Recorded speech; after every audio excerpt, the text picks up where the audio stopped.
Hello guys! Welcome back sa aking YouTube channel! Yun. Sobrang busy ko dito sa bahay. Hindi ako nakakapag-video ngayon.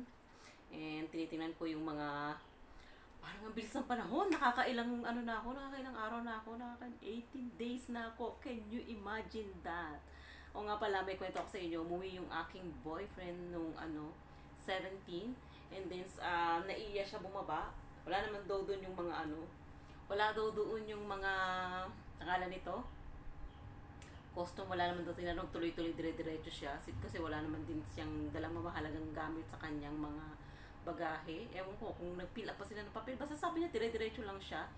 And then ito nga pala ang mga dapat nating tandaan kapag tayo uuwi ng Pilipinas. Make sure na dala ang lahat ng resibo ng mga bago nating pinamili. Kahit yung mga pagpapadala, medyo siguro bawas-bawasan na natin yun. Iwasan na natin tumanggap ng mga padala, lalo na kung mga naka-box.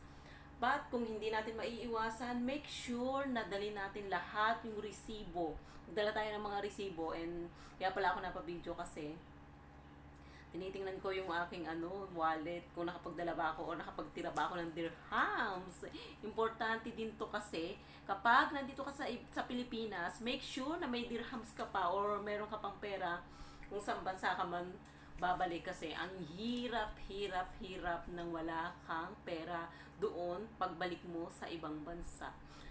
Yun ang aking laging iniisip. Paano na lang kung naubos ko lahat yung pera ko dito? Kasi ako pag umuwi ako, dollar eh. Dollar yung dala ko para papapalitan ko na lang. And then kung di man maubos, hindi ko naman siya papalit. Dadalhin ko na lang siya pabalik doon sa Dubai kung saan ako nanggaling. Akita na ba yung kamay dyan sa may, parang may bakat ng kamay sa cabinet. Ano yun, anak ko yun. May kagagawan, ginanon yung basang kamay. Yun nga, i-make sure natin yung may mga dala tayong resibo ng mga pinamili natin, yung mga alahas natin, kung medyo madami-dami, isuot natin. Ako talaga, super dami kong suot na alahas nung umuwi ako. Kasi para hindi na, wala nang tanong-tanong.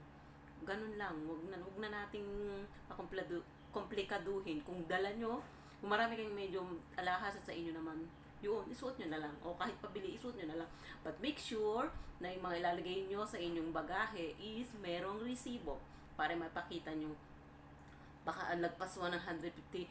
Alam ko dati may mga dala din akong alahas. Hindi naman ako na-question.